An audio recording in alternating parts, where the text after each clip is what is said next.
I went to the Philippines in February, and I'm so sorry I haven't updated you on what we did. It was incredible. Thank you so much if you financially supported me, if you were praying for me, if you were watching my silly Insta stories.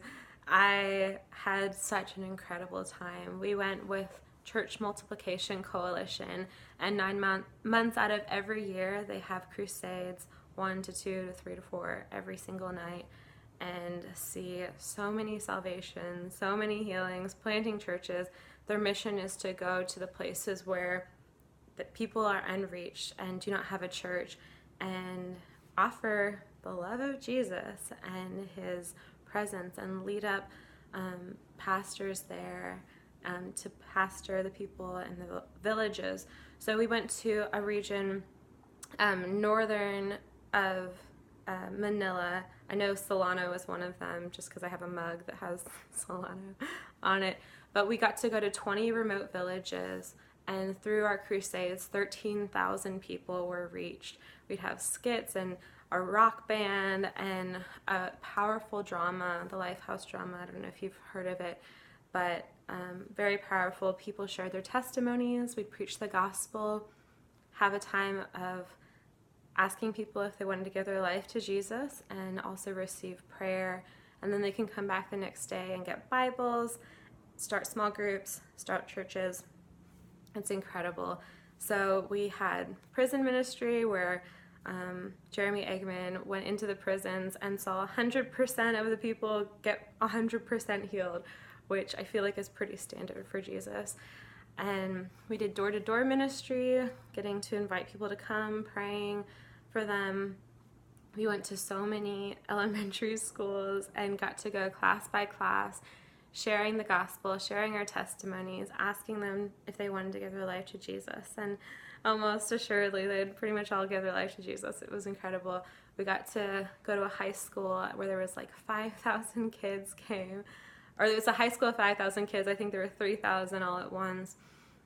Got to sit in mayor's offices, governor's offices.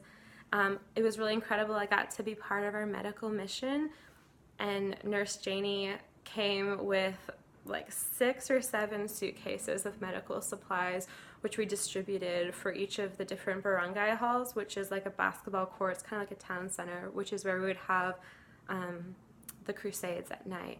And so providing medical care for wounds, diabetes, a lot of lung issues. People burn their trash and the air quality is pretty poor there. People got glasses, like people had things removed and healed up and all the fun medical things that you need. So I helped with triage. So I was taking blood pressure, blood sugar, pregnancy test, urinalysis. I honestly can't remember all of the triage things, getting their medical history, which either was translated or we'd have someone directly take it in Tagalog, which is their language. It was so powerful. I think I was part of 5 or 6 medical missions. We also provided this for the CMC staff as well as the pastors. So a lot of people can't get medical care, and it was just really important that we offer that as not just to the local villages, but also to the people we're serving with. So through our crusades, I wrote this down, 13,224 people heard the gospel. Yes.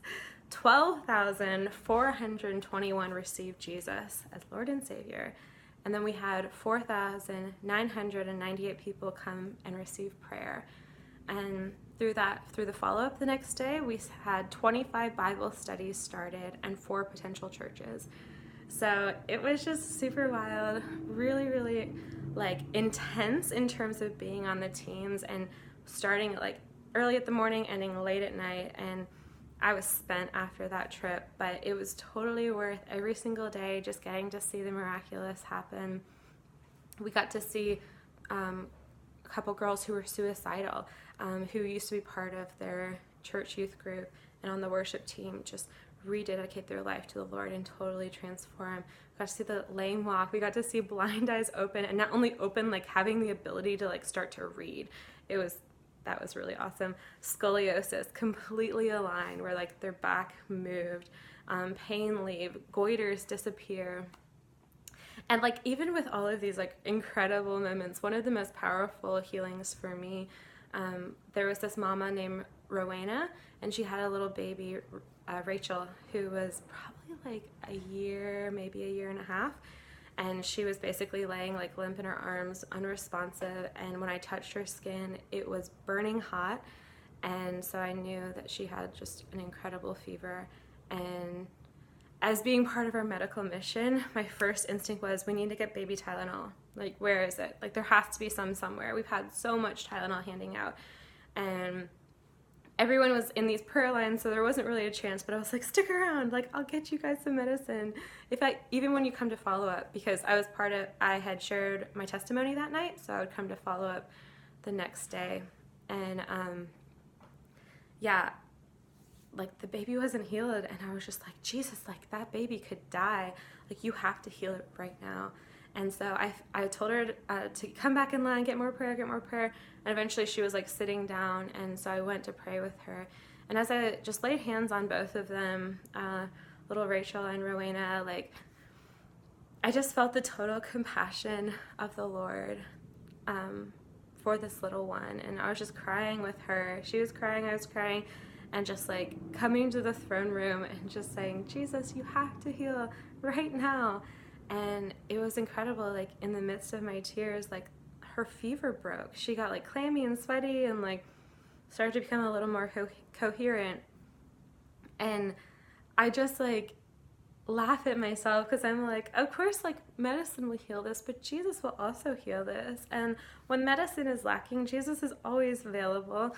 And so I ended up telling her, like, come back the next day. We're going to have follow-up. We'll bring Bibles, and I'm going to get some medicine for her, and I'll bring it for you. So I got my bag of medicine, and I came expecting, like, where is she? Meanwhile, there were, 14 old ladies who just happened to be there, who started a Bible study. They weren't even at the crusade. And there was 7 drunk men just sitting there, like, they're drinking like straight vodka, and they're like, we're not going to come over and hear the gospel because we're drunk. We can't come to Jesus because we're drunk. So we're like, well, then we'll come to you, and just explain to them the types of people that Jesus affiliated with were drunks, prostitutes, thieves, murderers, the people doing what's considered like really, really bad and not welcome in the church, and saying that those are the people that he would lift up to do even greater things than he did on this earth, and to spread the gospel and to spread the truth. And 6, and then reluctantly 7. I mean, he definitely decided it was a harder decision for one of these individuals. They all gave their lives to the Lord. They all got Bibles. We shared our testimony. We preached the gospel. We prayed for their healing. It was like a little mini crusade just with these 7 old men. And I had sent some kids out into the village to find Rowena, and they knew exactly who she was. They were ready to like jump off these high steps. I was like, just walk like a normal person and go get her. And so she came up with the happiest, most alert, beautiful little girl, and I like freaked out. I was like, oh my gosh, she's healed. I mean, it was not the same like limp, eyes unresponsive. Like, she was happy and a little bit freaked out by me. And I was just like, that's my Jesus. Like, and to me, like, yes, it's a miracle, but to me it like worked on my faith to see the miraculous, to see those healings, even when it seems like, oh, this is a simple healing, and like, but is it worthy of my tears? Is it worthy of me contending? Is it worthy of me praying over and over and over and over until it happens? Yes, of course. Every single healing is worth that. So yeah, we're continuing our investment with CMC as a church. They've sent out another team. I think they're taking another team in December. I'd love to be part of another mission out to the Philippines.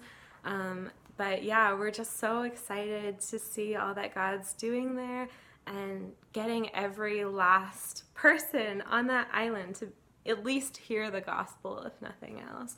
but also have a church within walking distance of every individual. That's the goal. And train up the pastors to, lead and disciple after we leave. We're not just going to come in, blaze that furnace, and then let it turn off. We're going to really say, like, pastors, stay in discipleship, stay and contend for the transformation of your village. So yes, thank you so much for your prayers, and I'm so grateful that you guys sent me out to go to the Philippines.